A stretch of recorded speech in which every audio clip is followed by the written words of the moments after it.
Halo, assalamualaikum teman-teman semua. Mudah-mudahan kalian dalam keadaan sehat selalu. Pada minggu ini kita sudah memasuki perkuliahan kembali. Kita masuk ke pertemuan 9 untuk mata kuliah perancangan strategi sistem informasi. Pertemuan 9 ini kita akan membahas tentang metode merancang sistem di perusahaan. Di pertemuan yang sebelumnya, pada pertemuan 5 yang lalu, kita sudah membahas tentang analisis strategi bersaing, yang mana di dalamnya ada SWOT atau SWOT, kemudian ada value chain, dan juga ada Porters ya, yang ada 5 kekuatan itu. Kemudian di pertemuan 6 kemarin kita sudah mempelajari juga tentang metode untuk pengukuran dan manajemen performance ya. Nah, itu pelajari tentang balance scorecard dan juga strategi map. Nah, dimulai pertemuan 9 ini adalah tentang merancang sistem perusahaannya. Utamanya untuk perusahaan besar ya, dimana mereka biasanya memiliki sistem enterprise, atau kalau yang masih sangat belum tertata, biasanya masing-masing divisi mempunyai aplikasi-aplikasi yang berdiri sendiri-sendiri ya. Nah, ini kita akan berkenalan sama yang namanya EAP atau IE ya, Enterprise Architecture Planning, dan yang umum digunakan itu adalah Zahman Framework. Oke. Nah, di EAP ini sebenarnya pada intinya adalah merupakan metode usulan-usulan untuk bagaimana merancang sebuah sistem informasi sehingga nantinya menghasilkan sebuah arsitektur enterprise yang mencakup untuk semua kebutuhan perusahaan ya. Seperti kita tahu tadi yang Ibu sampaikan, bahwa sebagian besar perusahaan itu umumnya memiliki permasalahan yang sama, yaitu sistemnya tidak terintegrasi. Jadi kita ambil contoh misalnya di pendidikan, bagian pengajaran atau penjadwalan mempunyai aplikasi tersendiri, kemudian nanti tidak terintegrasi dengan bagian SDM, yang mana SDM sama pengajaran tentunya juga saling berkaitan datanya, yaitu apabila terjadi proses belajar mengajar tentunya juga akan berpengaruh terhadap honor ataupun biaya yang dikeluarkan oleh institusi untuk membayar pengajarnya.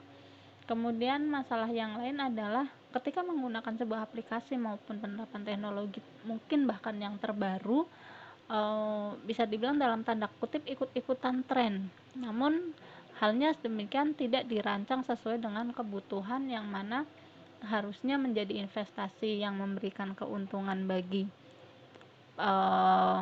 proses bisnis maupun pencapaian visi misi perusahaan dalam jangka waktu ke depan, namun hal tersebut menjadi sia-sia karena tidak adanya strategi yang sesuai. Nah, sebagian besar itulah penyebabnya perusahaan itu ataupun organisasi kurang memahami kekurangan maupun kesalahan dalam memanage data yang mereka miliki. Kemudian aplikasi yang digunakan mungkin tepat untuk satu divisi namun belum tentu tepat untuk divisi yang lain, begitu, sehingga tidak mendukung pada bisnis perusahaan atau mencapai visi dalam jangka waktu ke depan perusahaan.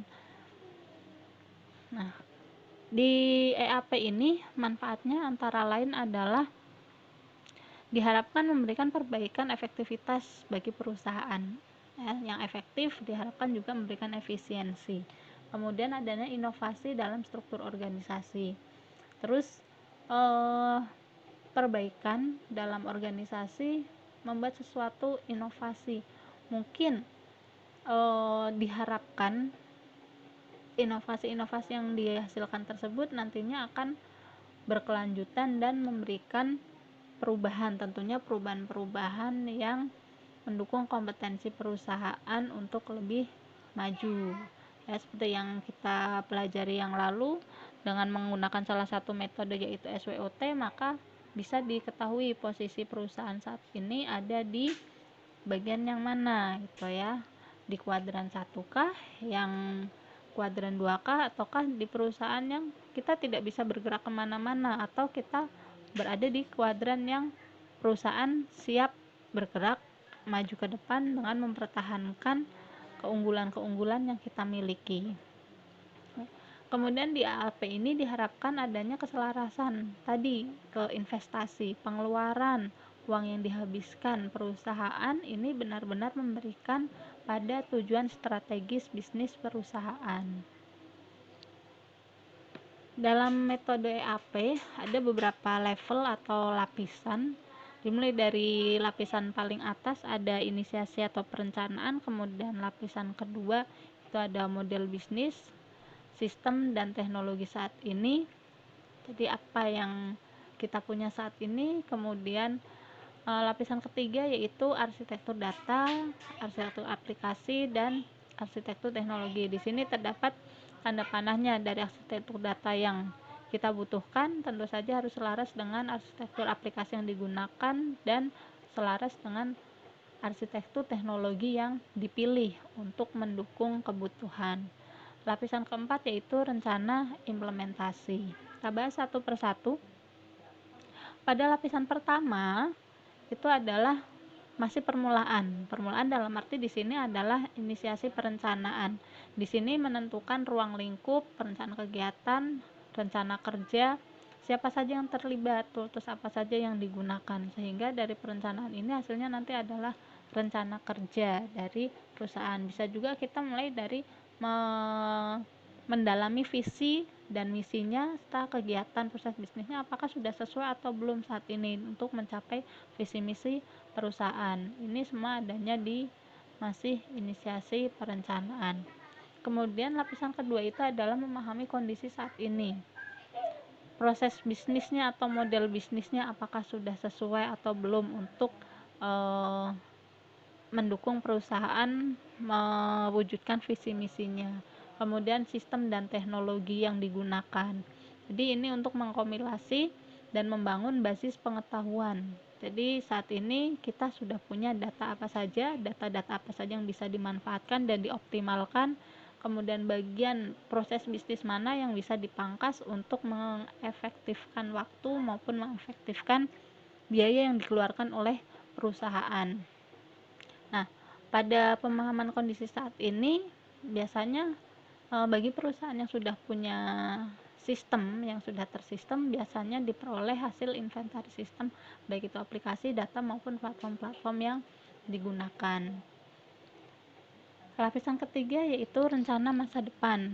Artinya dari kondisi yang kita peroleh saat ini, apa saja sebenarnya kebutuhan yang masih belum terpenuhi, apa saja kebutuhan yang saat ini sudah terpenuhi, itu selanjutnya kita kompilasikan lagi untuk ke lapisan ketiga. Lapisan ketiga atau level ketiga itu adalah rencana masa depan. Bagaimana dari kondisi kita saat ini, kemudian kita rencanakan untuk masa depan mulai dari arsitektur data. Di sini arsitektur data itu adalah mendefinisikan jenis-jenis data utama yang sangat diperlukan bagi penunjang kegiatan bisnis kita. Kemudian arsitektur aplikasi, aplikasi-aplikasi apa saja yang sebetulnya dibutuhkan namun saat ini belum ada. Kemudian ada arsitektur teknologi, tentu aja adalah platform. Seperti misalnya dalam menghadapi kondisi saat ini COVID yang belum tahu sampai kapan, mudah-mudahan segera berlalu. Nah, mau tidak mau perusahaan harus segera bertransformasi, merencanakan secara cepat dan tepat platform apa nih yang bisa kita gunakan untuk proses bisnis kita tetap bisa berjalan seperti itu. Nah, dari arsitektur teknologi ini misalnya hasil akhirnya bisa diperoleh bahwa untuk suatu perusahaan misalnya bagian produksi membutuhkan sekian PC, bagian R&D ya, marketing dan finance semuanya dijadikan satu ya, tidak berdiri masing-masing aplikasinya sendiri-sendiri sehingga diperoleh gambaran kurang lebih arsitektur patternnya adalah seperti ini. Kemudian di cloud semua datanya ada pada cloud. Yang keempat adalah dari hasil arsitektur pattern ini kita siap-siapkan untuk mulai implementasinya. Yang pasti implementasi itu dari penjadwalan, tentu saja analisis biaya maupun manfaatnya, dan mengusulkan jalur migrasi dari kondisi saat ini ke kondisi yang diinginkan. Ya, migrasi bagaimana, apakah mau sebagian-sebagian ataukah harus secara keseluruhan. Nah, yang umum digunakan adalah pedomannya menggunakan Zahman Framework. Zahman Framework ini secara sederhananya adalah mengelompokkan dokumen-dokumen sesuai dengan EE yang sudah digambarkan atau yang sudah ditetapkan. Zahman Framework pada umumnya ini memiliki 6 aspek utama, yaitu data, function, network, people, motivation, dan juga time. Nah, ada matriksnya. Matriksnya secara garis besar adalah ini. Yang baris-baris di atas ini ada data, function, time, motivation. Kemudian yang sebelah kiri, ya, ini kolom dan barisnya, ini adalah rule-nya. Siapa sih yang menggunakan? Ada planner, owner, design, builder, programmer, dan seterusnya. Jadi misalnya pada bagian user ini berkebutuhan adalah datanya ini. Data ini berkaitan sama bagian yang mana. Jadi masing-masing dari perpotongan ini disebut dengan sel, pasti berhubungan antara sel satu dengan sel yang lainnya. Misalnya di sini dari matriks tadi atau tabel tadi bisa diperoleh bahwa data bersebelahan dengan fungsi yang memiliki arti bahwa data yang disimpan dan dikelola oleh perusahaan terkait langsung dengan fungsi-fungsi yang digunakan di jaringan untuk digunakan oleh para penggunanya. Jadi arsitektur sistem terkait dengan proses bisnis terkait dengan desain sistem dengan logik dan arsitektur terdistribusi. Jadi di sini arsitektur dia berkaitan dengan logik datanya, berkaitan juga dengan desain teknologi yang akan digunakan, berkaitan dengan proses bisnisnya, karena dari proses bisnis ini bisa diperoleh arsitektur model yang sesuai, dari arsitektur model yang sesuai bisa diperoleh desain teknologinya. Nah, di sistem arsitektur ini juga tidak terlepas dari logik data yang dimiliki maupun yang dibutuhkan. Jadi antara sel-sel ini semuanya saling berkaitan. Dalam sisi network, tentu saja bagaimana mendistribusikan dari arsitektur tersebut.